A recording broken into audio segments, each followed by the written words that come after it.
Today I got some topics that I wanted to talk about. Loss of sex drive during pregnancy and then after pregnancy. A lot of times if this is not talked about, it can go very, very bad. So during pregnancy, because I was like listening to my sister-in-law, my best friend, and they're like all these stories about when you're pregnant, like your hormones, like it's like you're an animal. It's like you just want to have sex all the time and you're just horny little monster. And I was waiting. Ooh, I was waiting. That was not the case for me, and I was like, just waiting, cricket. It had already been 10 months, right? So it had been a long time, and I was like, all right, we ready or what's the deal? And then, it just kept going and going and going. Eventually, as the man, it starts to feel like, okay, there must be something else going on here. There's no way you're this tired. And that's the excuse all the time. Like, oh, I'm just tired, or no, not right now. It's like, we are tired.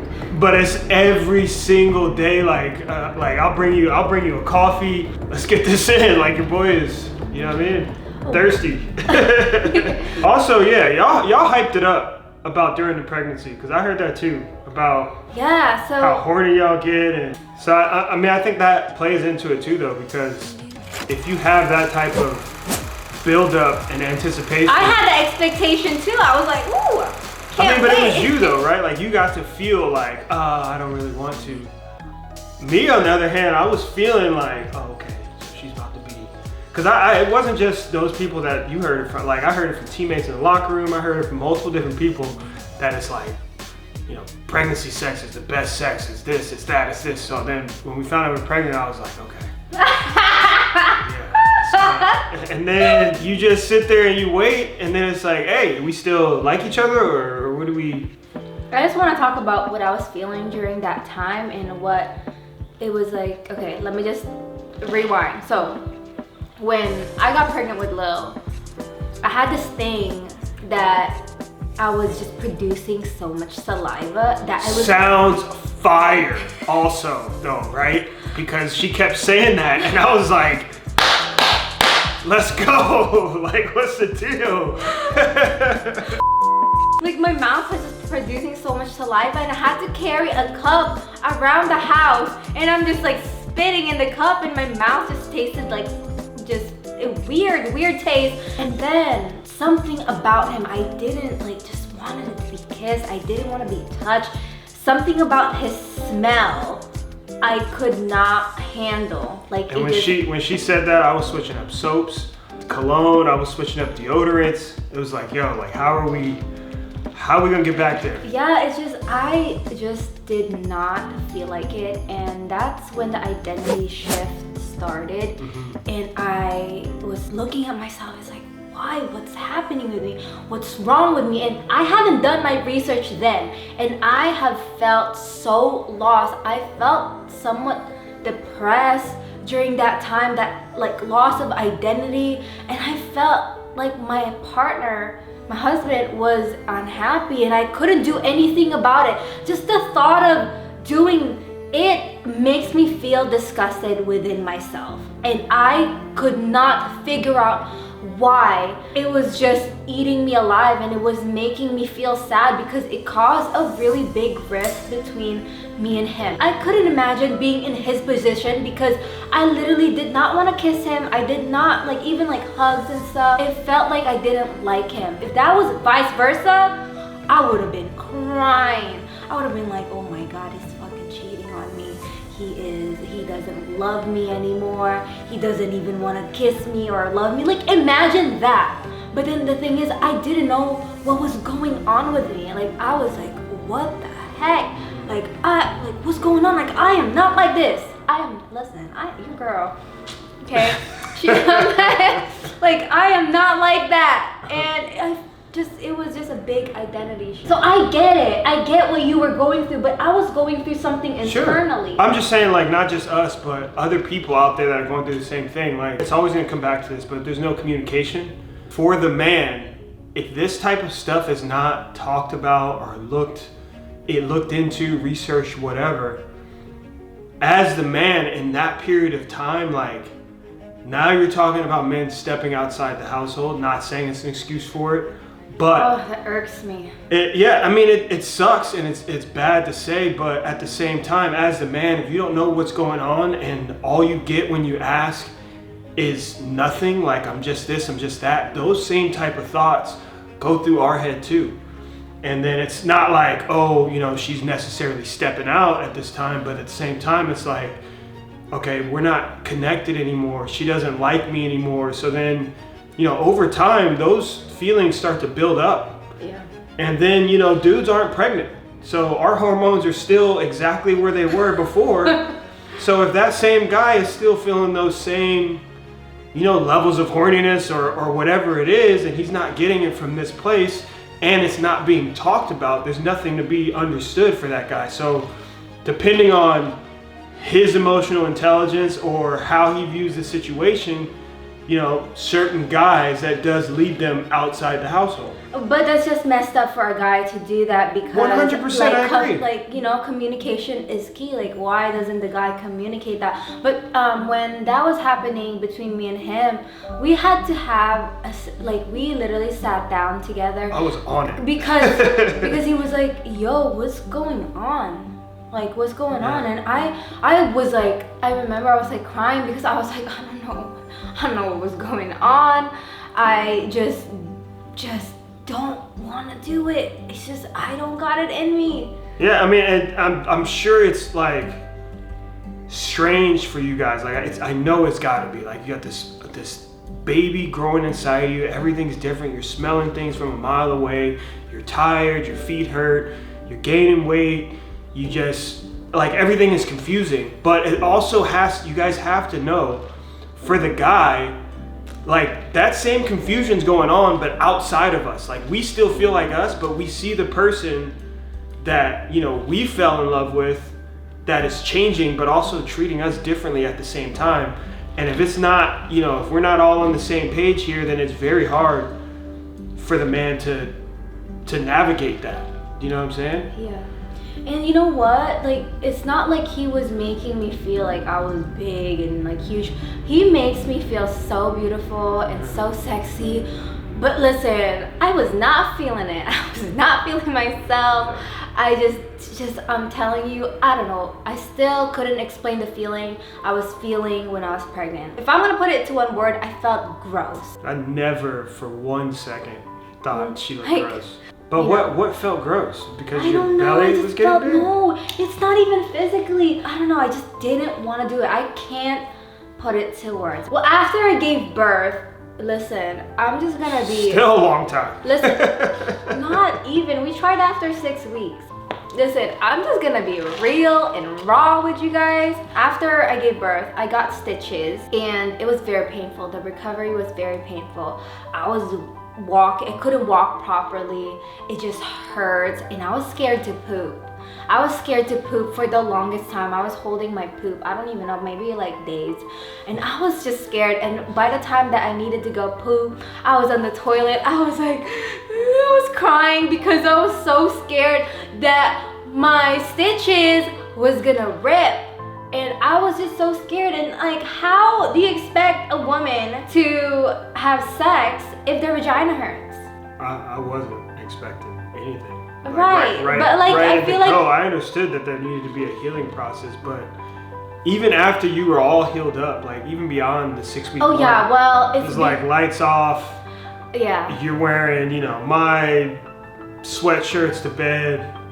Yeah, well, it's because I was telling this to the client, or to our clients, because I know they feel the exact same way. I was so insecure within myself that I didn't like looking at myself in the mirror. I refused to take my before photos for my fitness journey. I didn't want to take it for the longest time. I barely had any videos, and I just didn't like the way I look, and I think that came with the identity crisis that was happening to me. It was very sad, and I felt like I didn't know who I was. I was going through it mentally too, because imagine me going through an identity crisis and not sleeping at night.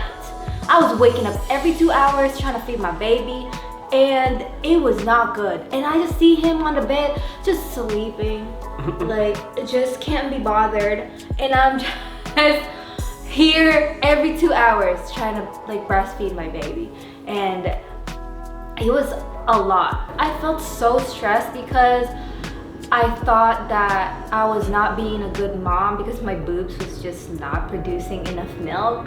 Like Lil was. That was frustrating in itself. Yeah, and the nurses, like at the hospital, I remember the nurses, my sister-in-law, just all squeezing my nipple. I'm just like,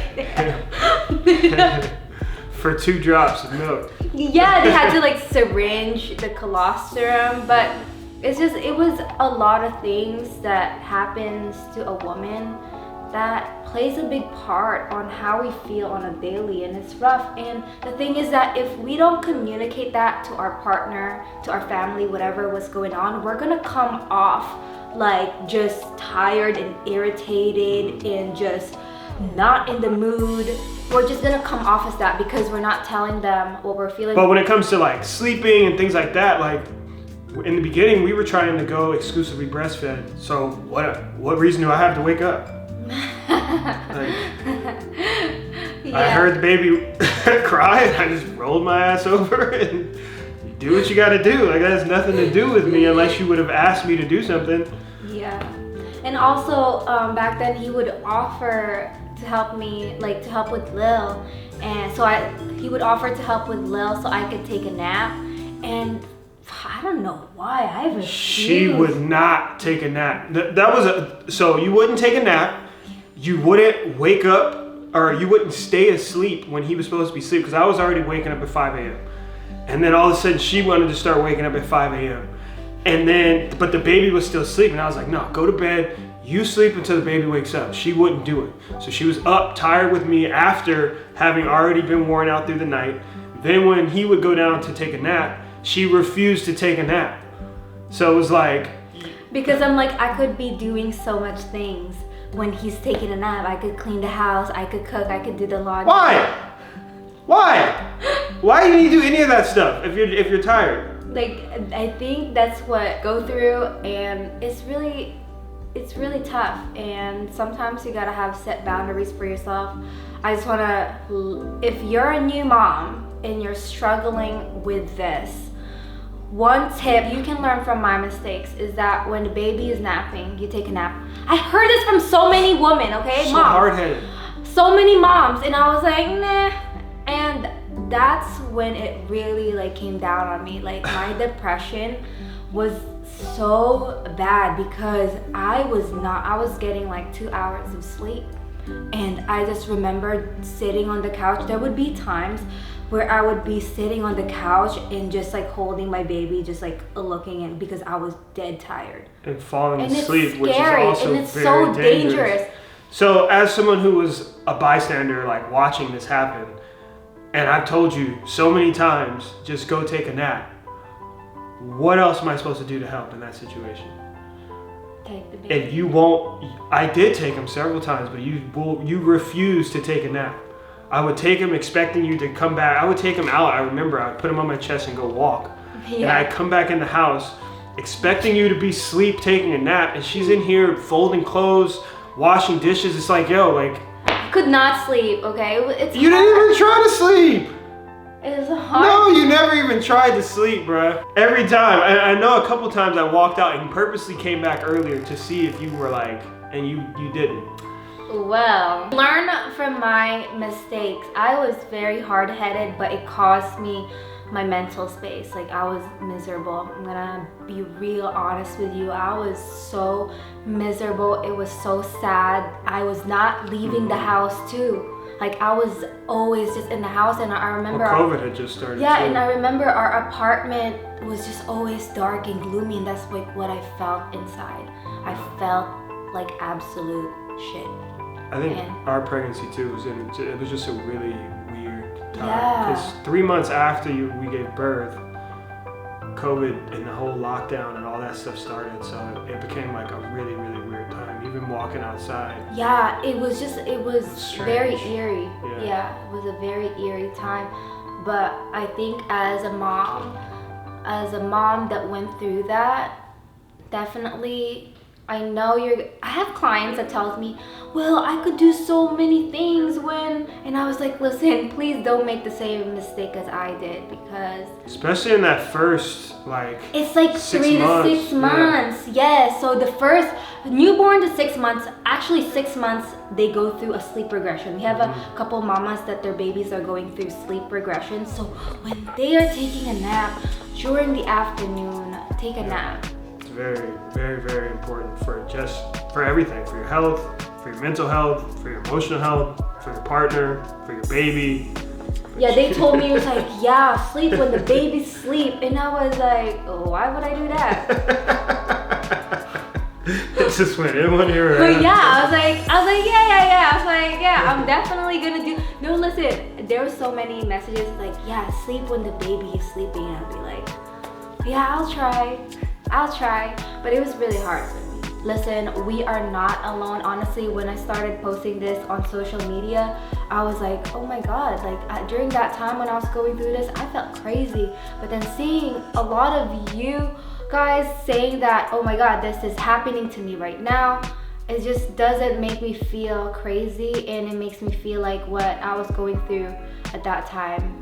And if you are going through this, stop what you're doing and talk to your partner about it. Yes, talk to your partner. It's very, very important that you talk. If she never talked to me, I would have just kept going and been like, ah! Yeah, stop keeping it in your mind. Honestly, definitely communication is a major, major key, and this is gonna help relieve what you're feeling. Like, don't keep it inside, because it's gonna eat you alive. Why do football players have a big ass? Football players, they have a nice badoinky doink, okay? Like, I would see it in his practice and his butt. They're just so nice and round and plump, and they're just like